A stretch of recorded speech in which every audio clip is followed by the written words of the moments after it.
Clumsy Princess Diary, a princess diary of love and failure, kids' adventure stories, written by Jeff Child, narrated by John H. Feskins.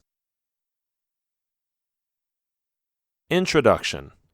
Misty is a princess, but she doesn't know it. Her parents died and have left her with an aunt on the other side of the country.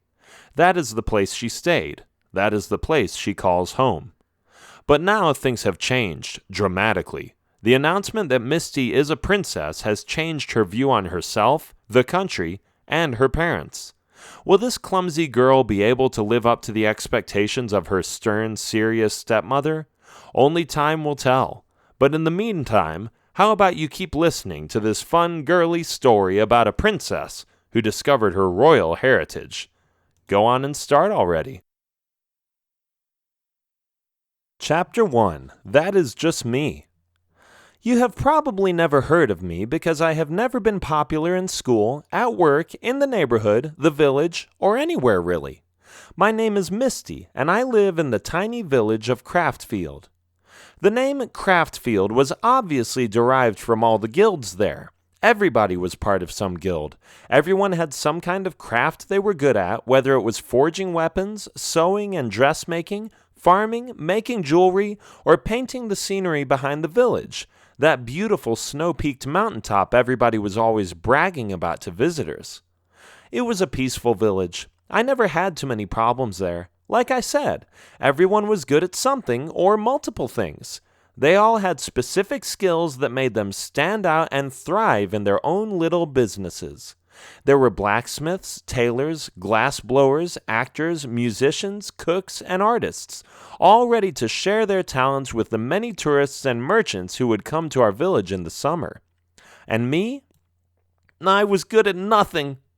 Honestly, I couldn't do anything right. I was bad at every trade. I wasn't ingenious or highly intelligent or experienced in anything. I was myself. I was Misty. And for some people, like my sweet aunt, I was good enough. My Aunt Elsie was the kindest person you could think of. She always had warm bread on the kitchen counter when I came home from the market, gave me great advice, and always listened to my complaints. She practically raised me, and I don't know what I would have done without her. One day I came home and asked her something that had been on my mind for a while. "Aunt Elsie," I started, "I feel ugly. I feel stupid. It seems like boys are never interested in me. Do you think I am ugly?" "Of course not, dear," she said. "What makes you say that?" "I don't know. I just lack a little self-esteem, I guess. I don't know if people are actually attracted to me." "Listen, Misty, I think you are as pretty as a princess. Don't let anyone tell you differently." "Thanks, Aunt Elsie." I went to bed with a heavy heart, though. I had been single for a while. I was already 25 and I had never even had a boyfriend. Would my life ever go somewhere?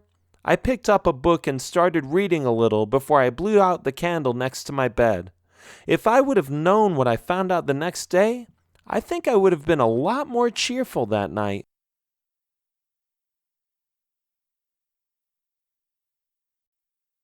Chapter 2. At the Bakery. Well, like I mentioned before, I had no talents. I was incredibly clumsy, and I just happened to work at the local bakery, where a lot of things could go wrong. Not a good combination, let me assure you that. I arrived on time, thank goodness for that, but as I kept working, I tripped, slipped, burnt something, and Hold on, wait a minute. Let me start from the beginning. So here is what happened.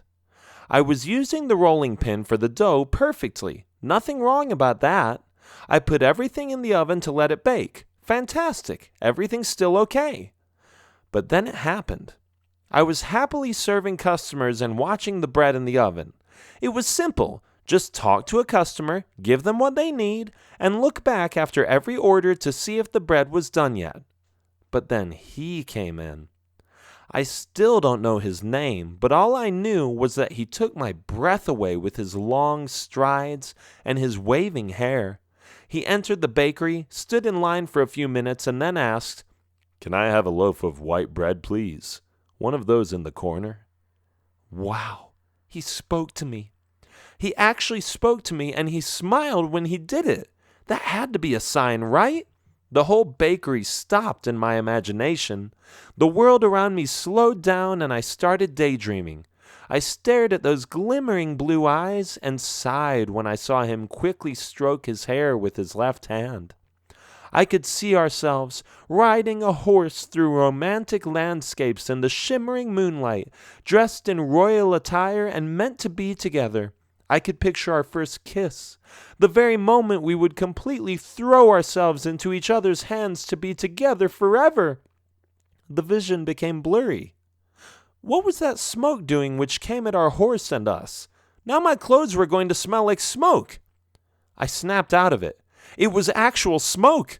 I was back at the bakery, and reality hit. The smoke was coming from the oven. "Oh no, the bread!" I said. As fast as I could, I took 2 oven mitts, opened it, and took the bread out. I put it on the counter without hesitation. It was burnt.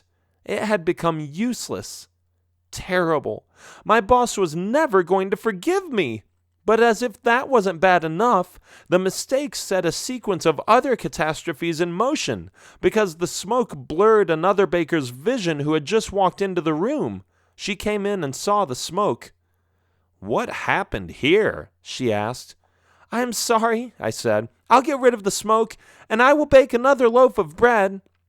When I said it, I was waving with my hands and arms to eliminate some of the smoke from a few feet in front of me. I coughed and I closed my eyes as I kept waving. Big mistake. I wasn't looking right, and when I waved, I accidentally hit my colleague. Ouch! She got slapped in the face by my waving hand, because of which she lost her balance and knocked over an open bottle of liquid oil. The oil fell on the ground and spread throughout the bakery room within seconds. This caused the floor to get slippery, so when another colleague came in, alerted by all the noise, she slipped. It was a disaster. When the second colleague slipped, she slid all across the room and hit a giant bag of flour in the corner. The bag of flour imploded and caused huge amounts of its contents to blow up in the air. The flour powdered through the entire room, making the customers in line be covered with the stuff. They coughed and made attempts to brush the flour off their clothes, but none of them succeeded, of course, so eventually they left the store. We lost them, and my boss lost money. I was forced to clean up the whole mess. I threw the bread away, aired out the smoke, dusted off the flour from all 4 corners of the bakery room, and spent more than an hour scrubbing the surface of the oily floor. After that, I was sent home for the day. Welcome to my life.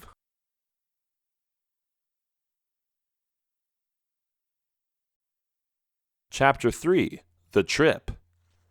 The day after the accidents in the bakery happened, I was still moping around, feeling sorry for myself. My aunt had come to my room to comfort me, but it still wasn't enough. But then something strange occurred. I never would have guessed what somebody told me that day. It was a man, a royal servant from the other side of the country. I had seen those come to town before as tourists, but this one specifically came to our door. He knocked. My aunt opened up. And before I knew it, the man came in with his extravagant clothes and colorful hat and feather and introduced himself as Stefan, a royal servant from the palace. He had traveled from far to meet me. "What?" I asked. "You want to meet me? What's so special about me?" "You are the heir to the throne," he said in all seriousness. What? I still couldn't believe it. "Aunt Elsie, did you know about this?" "I'm sorry, Misty. I was sworn to silence. When your parents died, your stepmother insisted that you would be taken away and undergo a regular childhood to keep you from being spoiled. There was nothing I could say against that. She was in charge, and she demanded that I would raise you. Of course, I didn't mind since you were such a sweet little girl, but I really didn't have any say in it. However, if I could undo it, I wouldn't, because I think you felt right at home at my place." "Whoa, hold on. This is a lot of new information to me. I am the princess? I am the princess? Wow!" I thought for a moment. Then I asked, "So why do you want me to become a princess now?" Her Majesty the Queen, your stepmother, has sent me to approve your return, and to inform you that you will need to pass a test to become queen. Test? What kind of test? I don't know. I am here to guide you there, and that is all I can do. Can Aunt Elsie come with us? I asked. Of course, we have a room in the palace just for her. I knew this day would come, Aunt Elsie commented with a smile. I just didn't know when. This is exciting. Are you ready to pack your bags, Misty? Yes, I said as I ran up the stairs. Usually I am fairly careful when I pack my suitcase, but this time I just threw in a bunch of clothes and some personal belongings and came downstairs in a heartbeat. I was ready to be a princess. It was going to be wonderful. Looking around to see if we forgot anything, I pulled my aunt outside the door and saw a beautiful golden carriage with horses standing in front of our door. Was this for me? Wow. I jumped into the carriage opened by the coachman and sat inside the little transportation vehicle on the soft, silky seats.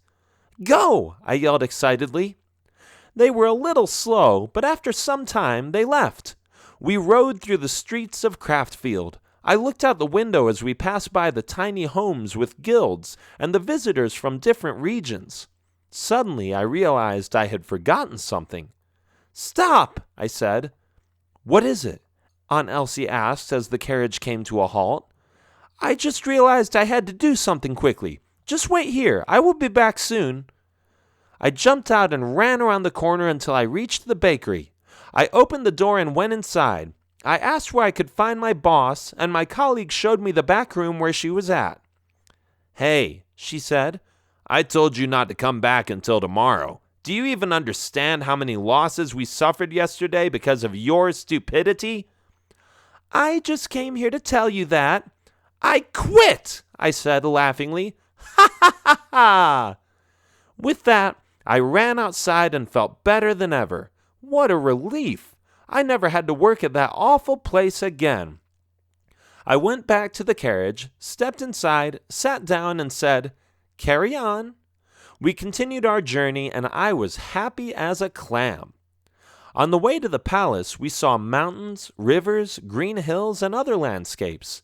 I sincerely enjoyed the journey. Well, for the most part, actually, because at one point things didn't look so peachy. The palace was a few days away from Craftfield, so we traveled during the nighttime too, and it so happened to be that we slowly rode through a spooky forest. It didn't take long before I freaked out a little because of the gloomy atmosphere and the thick darkness. Where are we? I asked. Nothing to be worried about, Stefan said. I passed through this forest on the way to your village too, and nothing happened. It just looks a little creepy, that's all. I still wasn't at ease, and perhaps that was a good thing because my instincts were right. Something was wrong. I felt it, and it was real. Wah! We heard from the left and the right side of the carriage. What was that? I asked. I don't know, Stefan admitted. Say, Stefan, did you travel through this forest in the daytime or in the nighttime? I asked with suspicion. The daytime? Why? I sighed. Then how do you know if it is safe during the night? I guess I don't. The sound was heard again, this time closer. I couldn't help myself, and I looked out the window expecting the worst kind of monsters to attack our carriage. They were black shades! Let's go, Stefan commanded the coachman. I can't, the coachman said. If I go any faster, the horses will trip. You may not have noticed it, but this is a terribly rocky road. We have to do something else. I'll do something, I said with determination. No, my aunt cautioned. They will kill you. Are you nuts? I don't care, I said. They will kill us anyway, even if I don't try to fight them. Stefan joined me by jumping out of the carriage after me. He grabbed his sword and killed a black shade. Within a few seconds, he stabbed another one and another. Meanwhile, I grabbed a branch and started hitting those shadowy creatures on their heads. One by one, they fell to the ground. some of them dead, others unconscious. But it didn't suffice. More black shades were coming, and we were surrounded. "I don't want to die," I cried. "Just stay behind me," Stefan said. But I was hysterical. I couldn't contain myself anymore, and stepped away from the carriage when a black shade came at me. I yelled that they had to go away, but that only angered them more. The black shade swung his long arms at me. I evaded his assault, but by doing so, I tripped over a large tree trunk that was broken in the first place. The forest was full of trees, but again, it just happened that I was tripping over the one loose tree which was about to collapse and hit the ground. Clumsy me. Because I tripped, it triggered the last little balancing part that was holding up the tree diagonally to break. The ripping caused the tree to crack and fall down. Noisily and heavily, the giant tree lost its balance and fell down. Boof! It landed on almost all the remaining black shades. Some of them tried to crawl out from underneath. Others were squashed like tomatoes. Stefan was amazed. "Oops," I said. "Sorry." "Sorry?" Stefan said as he stabbed the last two black shades that were still standing. "You just saved our lives, Misty. I am grateful for your clumsiness." "You're welcome, I guess," I said, a little embarrassed. From that point on, our journey had no further disturbances.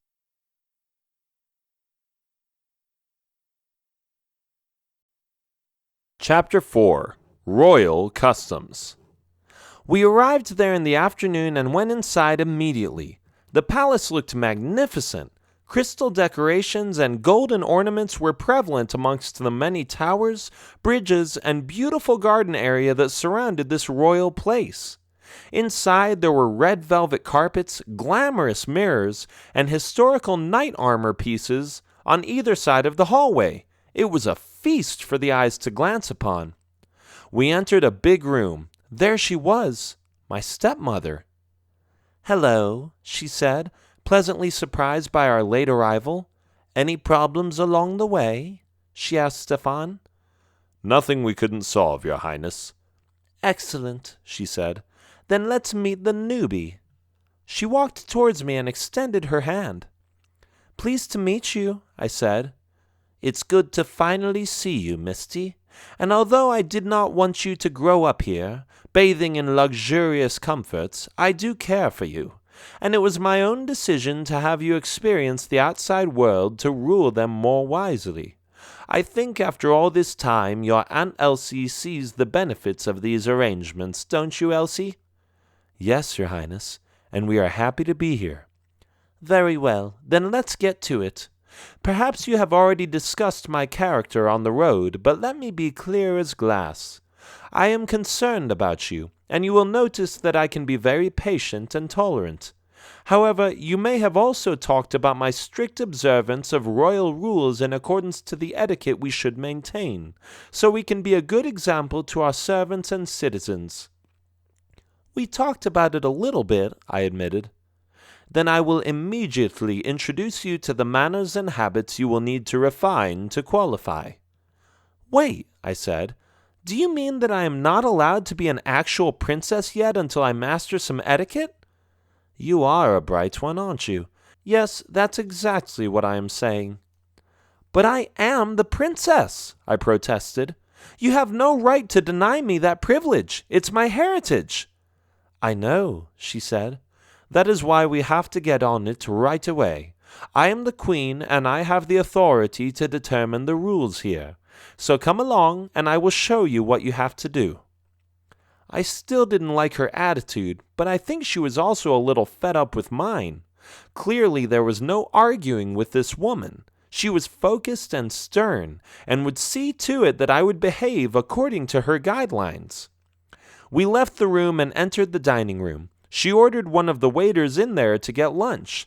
This was going to be interesting. She sat me down and looked at me. "No, no, no," she said, shaking her head. "Don't slouch. Sit up like a royal heir." I tried to sit up, but it was never good enough. During lunch, she basically corrected me more than 10 times, and it was starting to bug me. Hold up your teacup like this, she said one time, and make sure you put your pinky up to show some class. I tried to do it perfectly, but my pinky was just a little crooked. It wouldn't stand up without my ring finger coming up as well. It was very tricky. Ugh, she sighed as she rolled her eyes. She is a real piece of work. Keep trying, Misty. I know you can do it. Eventually. It took longer than I expected, but lunch was over. I stood up and walked towards the door.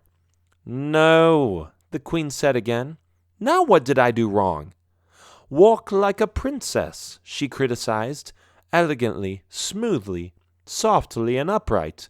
You have to feel like you are above the ground, as if you are floating in the air, slightly stepping on your toes and silently presenting yourself as royalty. This was the trickiest part of all. I ended up skipping, hopping, tripping, and slouching like an awkward zombie. I saw her bury her face in her hands each time and giving me another try and another and another. However, when she saw me waddling like a duck in an attempt to fulfill her accurate but confusing description, she gave up. Fine, she said. We will practice this some more tomorrow. Let's work on your speech. Your pronunciation and vocabulary is anything but posh. We will have to work on that as well. Repeat after me. I was ready because I didn't think there was anything wrong with my wording, until I heard her. A marvelous eumorphous bird was circumfused with splendor and exoptible species, as it partook in a nuncheon during the arcipluvian appearance of a reflective surface. A what? I asked. A marvelous eumorphous bird was... Oh, never mind, I will write it down. She wrote the sentence on a piece of paper, and I practiced. A marvelous eumorpiate bird was circumcised... No, she interrupted. A marvelous eumorphous bird. It went on like this for a while. You can imagine that we had a lot of fun that afternoon when I struggled to pronounce the words that I thought were in my own language.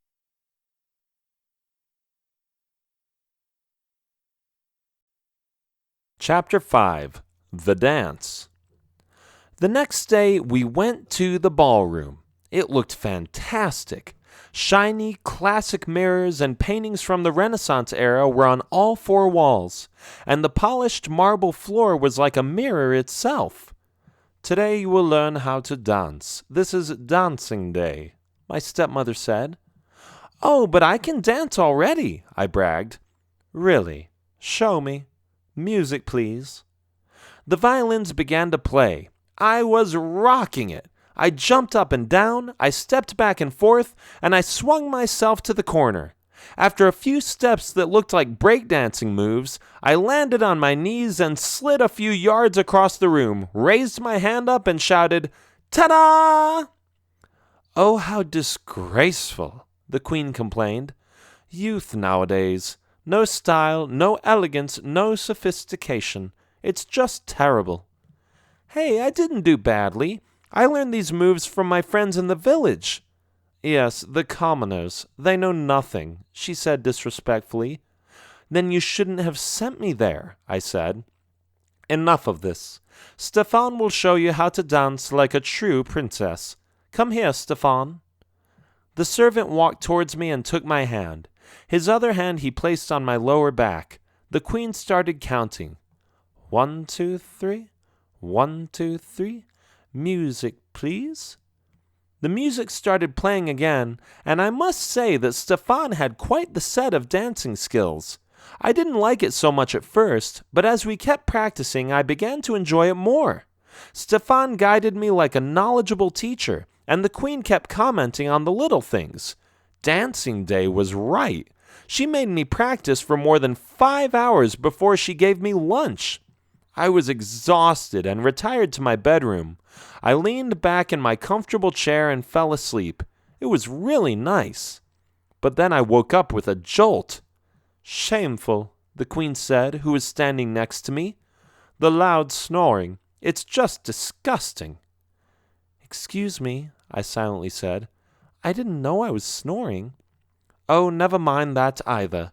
Let's pick your dress for tonight's dinner. A real dress? Oh, this was going to be fun.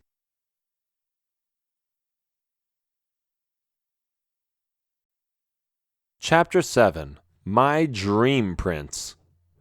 The person who grabbed my hand was the same guy with the beautiful blue eyes whom I had seen in the bakery. A myriad of questions went through my mind. How did he get here? Is he a prince then? Why was he at the bakery? What is his name? Is he married? Why is he so unbelievably handsome? I was confused. Hi again, he said in a calm voice. My name is Rhodius. I am the Prince of the Ankerlands. I couldn't speak. I had just gotten the whole dinner on the floor by my ungainly behavior and my attempt to pull away my dress. I was dirty, disgusting, and filthy, although I am sure those words almost mean the same thing. Most of all, I was terribly embarrassed. I couldn't say anything to him looking like this after spoiling everyone's meal, so I ran. I didn't know what else to do. I simply ran out of the room. As I kept running while holding my expensive dress, I was trying to decide where to go. My eye caught a glimpse of the beautiful palace courtyard. Sure, that looked like a good place to hide. I just didn't realize this wonderful prince was coming after me. I hid behind a bush next to a flowing water fountain. I didn't even notice him. I thought I was alone. Misty, the prince said.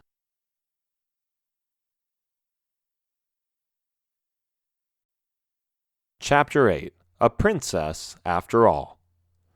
I was crying a little. It was too much for me. I was the clumsiest girl in the country and I had to become a princess. There was no way this was ever going to happen, not with that set of rules and all those behavioral standards I had to meet. I simply couldn't do it. How do you know my name? I asked the prince. Oh, come on. Everybody here knows it. They were all here to celebrate your royalty. I don't want to be a princess anymore, I sobbed. I can't do it. It's too hard. Everybody is judging me and I don't have the talent to be so uptight and high class all the time. Maybe it's better if I just go home. He put his arm around my shoulder. Don't do that, he said. They need you here. And those people in the dining room, they were just there to celebrate your progress. They don't care. They already influenced your stepmother enough to accept you as the princess of these lands. And how are you going to make a difference in that tiny town you lived in? Oh, yes, that reminds me, I said, wiping away my tears. Why were you in Craftfield anyway, dressed up like a commoner? I could ask you the same thing, he said. Hold on a minute, mister. I asked you first. Besides, nobody ever told me I was a princess. I was just a tourist in that town, he explained. If I told them I was a prince, they wouldn't have left me alone. But even though a lot of the guilds were not that great, and the handicraft in town was mostly done with cheap materials, I have to say that I was impressed with what I saw. Oh? And why is that? I saw you, he said, looking in my eyes. My heart melted. He was suggesting that he stared at me in that bakery because he liked the way I looked. But I still wasn't sure what that meant. Perhaps he was impressed because I was good at baking bread, although it would surprise me because I burnt the bread while he was there. Or perhaps he meant that he was impressed because I was funny, getting all the air and flour all over the floor. No, that wouldn't make sense either. Still, I wanted him to say it. I just needed to hear it after being so uninteresting and dull throughout my childhood and teenage years. What did you see about me? I asked. Well, he started. I noticed that you were friendly and kind and good with customers. I also noticed that you were beautiful. You had pretty green eyes and waving hair. And I surely was entertained by those weird colleagues of yours sliding all over the slippery floor and getting the customers behind me all poofed up with flour. I didn't care about his entire spiel. I only heard one thing. Did you just say I am beautiful? I asked. Yes, I did, didn't I? Spontaneous me. Here I went, without having a concern for the future. I couldn't care less at that moment, even if I risked going too fast. I grabbed his head and kissed him. I was going to let go and apologize for my impulsive act, but he wouldn't let me go and kissed me back, putting one hand on the back of my head and the other on my upper back. I was in heaven, even though I still had some gravy on my face. The rest of the day went perfect. I changed into a different dress, one that my stepmother helped me pick. She complimented me for having the courage to come back and set the dinner table with the servants, and after dinner there was a dance with resonating violin music. All the kings, queens, and other high society citizens gathered in the ballroom. The music began. Everybody was elegantly dressed and had smiles on their faces. A waiter served fruity drinks in long glasses, and there was lots of talking about national affairs, relationships, and family life. Suddenly I felt a tap on my shoulders. It was Rhodius. "May I have this dance?" he asked, while grabbing my hand and kissing it during his polite bow. I blushed. I was ecstatically inclined to dance with this hunk of a man, this noble prince, this dreamy, handsome, well, you know what I mean. We danced all evening. It was perfect, especially with the new steps I had learnt from Stefan the servant. Rhodius and I kept in touch for months. Eventually he proposed. When it happened, I almost dropped the ring and fell over backwards because I was in shock. I said yes, of course, and in due time we got married. My clumsiness has never left me, but I sure told him over and over again how I saved our lives by tripping over a tree trunk and killing a dozen black shades in the forest by mistake, which was amazing to him the first time, but less impressive as I kept telling the same story. But he didn't mind. He didn't mind my personality at all. He loved me for who I was. And on top of that, he made me feel beautiful. And for those reasons and more, we lived happily ever after. The end.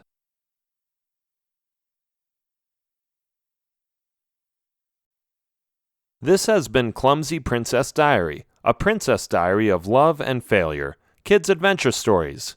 Written by Jeff Child. Narrated by John H. Feskins. Copyright 2017 by Jeff Child. Production copyright 2017 by Jeff Child.